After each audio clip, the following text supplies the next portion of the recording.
siempre he tenido una búsqueda, conocer los lados creativos de la vida. Desde mis inicios como músico, como creador o fotógrafo, me ha gustado contar historias. Pero hay algo que me gusta por igual: la comida. ¿Y por qué no mezclarlo todo? Esto es Spot Food y vámonos conociendo.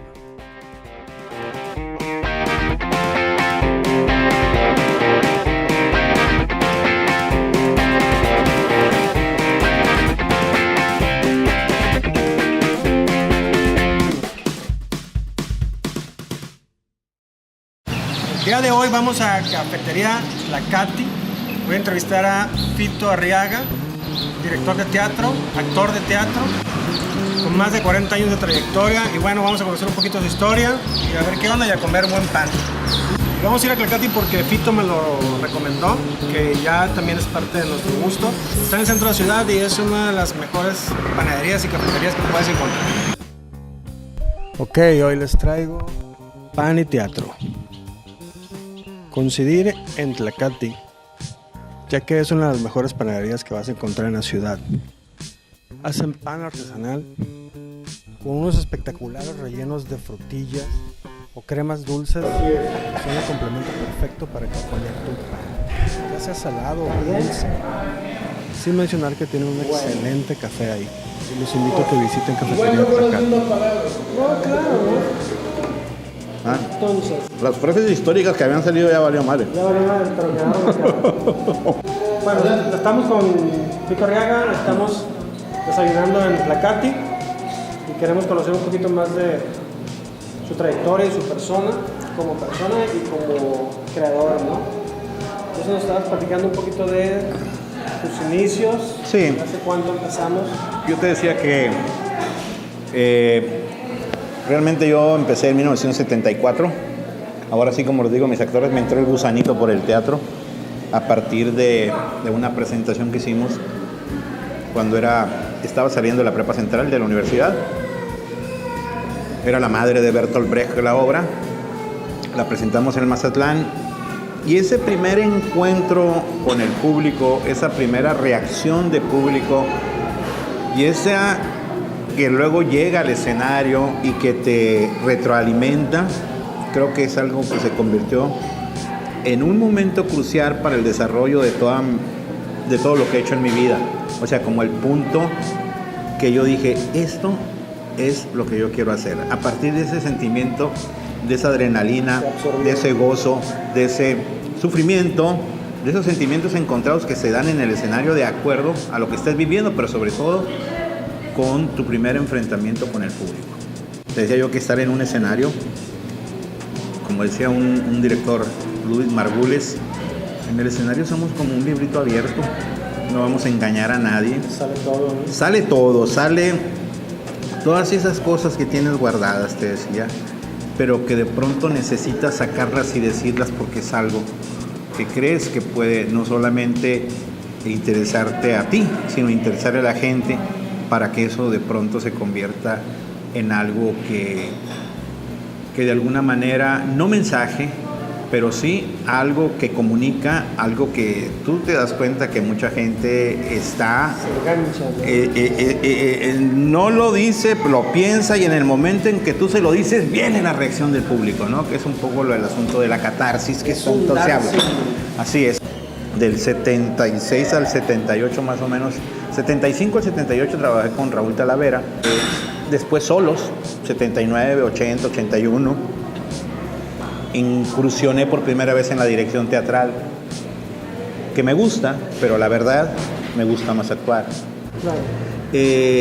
No es fácil, lidiar con las sensibilidades de los actores es harto difícil, y a la hora de que se están presentando, pues tú como director te dan ganas de subirte al escenario, y yo siempre estoy renegando atrás. Ahora ya se me ha quitado un poco, pero a veces renegaba mucho y me sacaban de las cabinas, me enojaba mucho por cosas que yo veía que no se estaban haciendo como se habían planteado. Actor, creo que el actor es algo que es apasionante.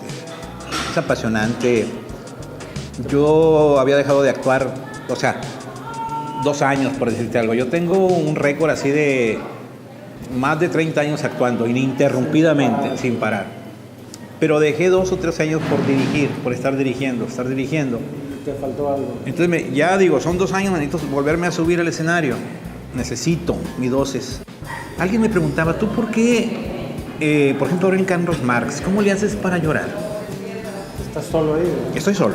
Es un monólogo, nunca había hecho un monólogo. Entonces, no es que yo diga, momento de llorar, link de llorar, y luego viene, no.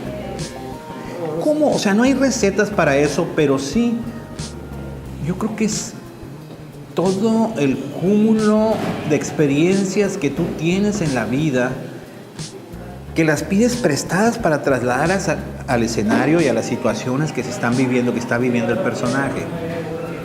Por ejemplo, Carlos Marx. Carlos Marx cuenta que se le murieron sus hijos, que se le murieron de frío, que se le murieron de inanición. Es un momento muy triste ese, es un momento doloroso. Y luego me dice alguien, pues es que nadie se te ha muerto así, que tú digas, no, sí, tengo mi bodeguita de lágrimas guardadas. Por ejemplo, recurrente. Claro, a mí me mataron a un sobrino que fue durísimo, de eso murió mi hermano, prácticamente, Luis. Y luego, mis hermanos, hay 2 hermanos míos que murieron uno murió de frío, fulminante. Una hermana mía, que yo no sabía, que lo supe hasta hace poco, murió de una diarrea aquí en los campos de Sinaloa. Eso para mí era doloroso cuando me lo platicaba mi madre. Simple diarrea. Y yo me quedaba con ella, así. Pero entonces cuando viene ese momento, claro, o sea, me dice, no, es que no hay recetas. Es que cada quien, ¿no?, tiene su cúmulo de experiencia de vida que pide prestadas para la ficción, para los personajes. En mi caso particular te lo estoy diciendo, yo no le puedo, o sea, yo puedo tratar de transmitir mis experiencias a mis actores, pero ellos harán la suya propia, ¿no? De acuerdo al contexto, de acuerdo a la situación, como luego se dice en teatro, de lo que están viviendo los personajes, ¿no? Entonces, traes tu bolsita, pues. Así es. Traes tu bolsita y sabrás tú cómo sacarlo. traes tu bagaje, traes tu moral. Oye, y sería esto aplicable, creo yo, tal vez en todos los creadores, en todos los artistas, un sistema más o menos así cuando quieres componer, cuando quieres pintar, buscas en un baúl de vivencias, ¿no? Sí. Más o menos es similar, ¿no?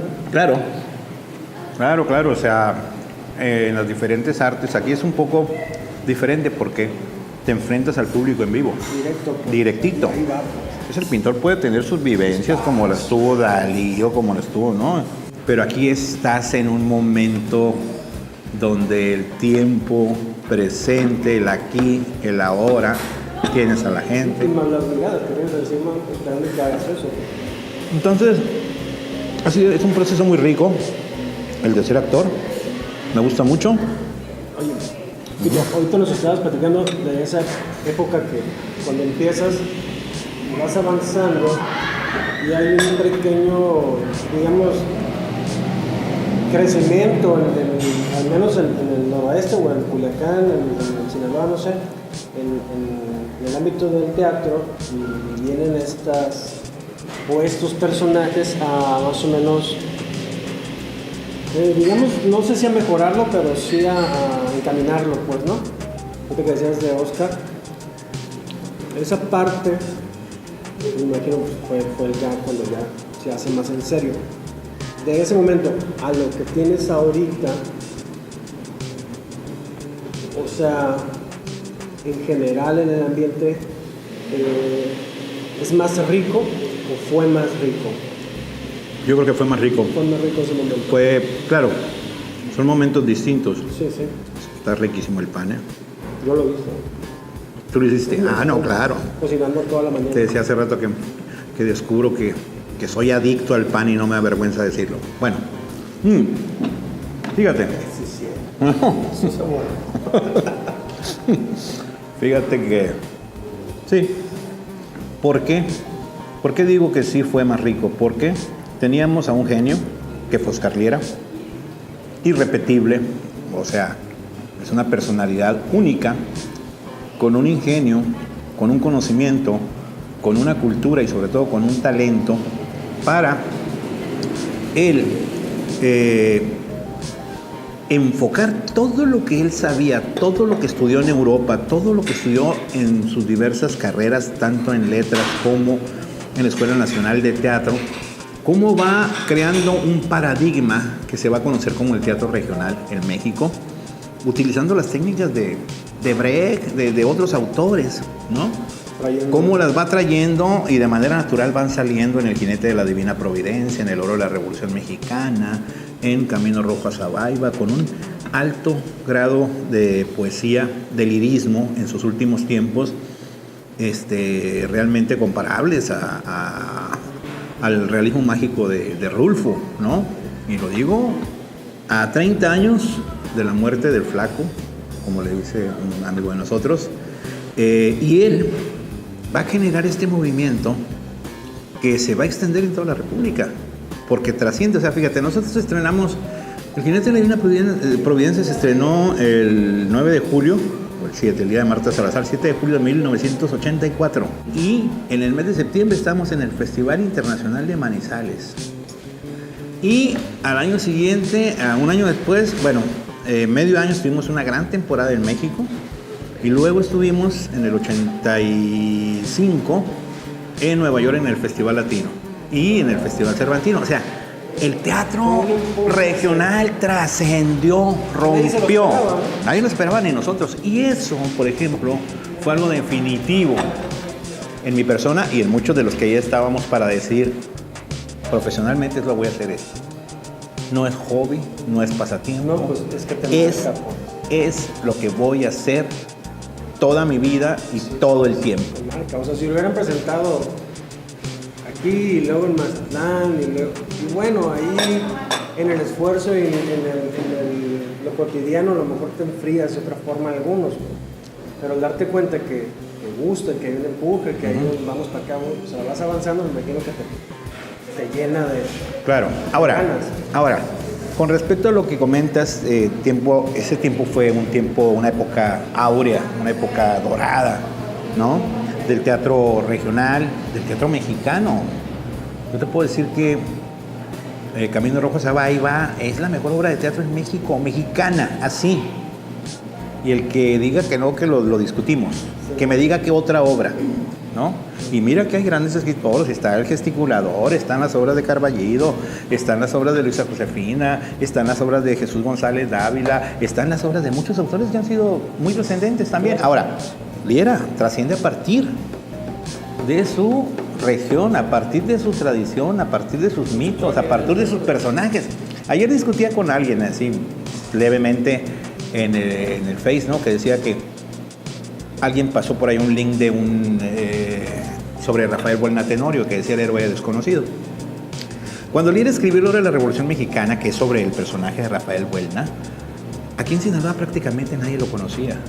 Era un personaje desconocido porque no era parte de los que ganaron en la revolución, era de los que se opuso a Obregón y Calles. Entonces, ¿la historia quién estaba contando? Obregón y Calles estaban contando la historia hasta hace poco. Entonces, realmente, el personaje ha tenido un reconocimiento a partir de Oscar Liera en los 80, luego vino esto de la película que está basada mucho en lo del texto de Oscar, creo yo, esa es mi percepción. Y ahora, con el nuevo gobierno, se acaba de hacer una difusión masiva, una publicación de aquí en Mocorito sobre el libro de Diego Valadez, de la biografía de Buelna. Entonces el personaje cobra una dimensión inusitada, ¿no? De lo que fue un personaje de carne y hueso, como lo fueron Obregón. El asunto es que él pues quedó del lado de los perdedores, ¿no? Pero su honestidad, su integridad, su arrojo, lo llevó él estuvo a punto de fusilar a Obregón y estuvo a punto de fusilar a Lázaro Cárdenas. Tú imagínate que en la historia, ¿cómo que lo iban a fusilar? ¿Cómo? Y ese insolente, ¿no? Adolescente, ya tenía más de 18 años. El caso es de que eso acelera. Ahora, volviendo a tu pregunta, actualmente, ha sido un proceso complicadísimo. O sea, para nosotros hubiera sido muy fácil quedarnos en Oscar Liera y seguir montando sus obras. y ya con eso ya lo hicimos. No. Nosotros hemos hecho, después de eso, yo creo que 50, 60 obras. Y hemos tenido la fortuna de contar con capacitaciones, con asesorías de gente como Luis de Tavira, de gente como el Grupo 55, los argentinos que trabajamos con ellos como 5 años, Paco Beberido, Pepe Acosta, mucha gente que trabajó con nosotros y que aprendimos a hacer el teatro, o sea, a enriquecer la base que tenemos, ¿no? Porque la base nuestra es la base de Liera para hacer lo que hacemos y se nota muchas veces en nuestros montajes eso, o sea, la esencia, ahí está. Mantener la vigencia del grupo por 36 años, que ya los tenemos, pues ha sido harto difícil, ¿no? Y más que tuvimos un momento fundamental, y el teatro mexicano lo tuvo con la presencia de Liera, pero yo creo que cuando uno se compromete con lo que quiere hacer en la vida, en este caso el teatro, creo que es el mejor homenaje que le puedes hacer a alguien. Sí, pero sigues siguiendo un poquito su base, su raza. Claro, eso no se puede negar. No, como luego dicen, no puedes negar la cruz de tu parroquia. No lo puedes negar. Oye, y con las nuevas generaciones, o sea, la raza nueva que se va acercando al tatuaje, o que tú ves que están formando otras cosas, ¿cómo ves ese empuje? El problema es este. El asunto es como, mira, nos tocó vivir en toda esta etapa el asunto del internet, de la digitalización, donde todo se volvió virtual. Entonces el teatro, como todas las cosas de la vida cambiaron, el teatro tiene que cambiar y adaptarse a los nuevos contextos para no desaparecer. Imagínate, cuando apareció el cine, el teatro quedó en la lona. La gente se volcó al cine. Claro, pero el teatro, porque además el teatro no les decía nada. Pero cuando se empezó a hablar de los problemas de la gente empezó a regresar al teatro.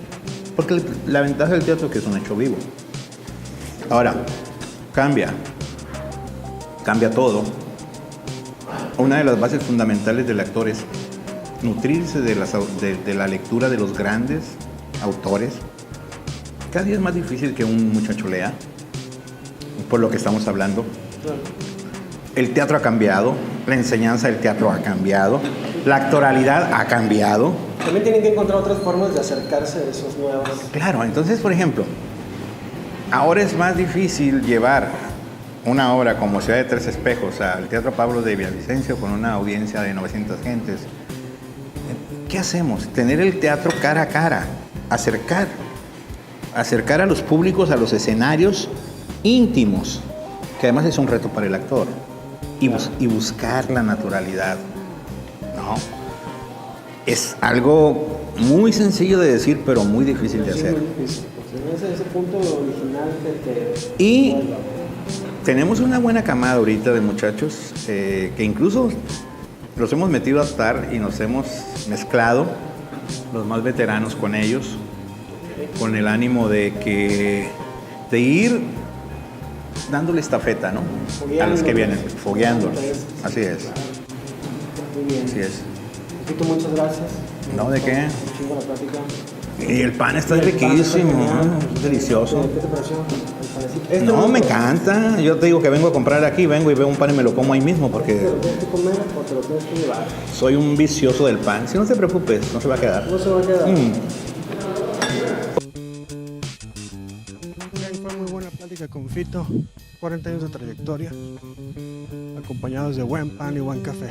Suscríbete y síguenos en todas nuestras redes y pronto subiremos más videos.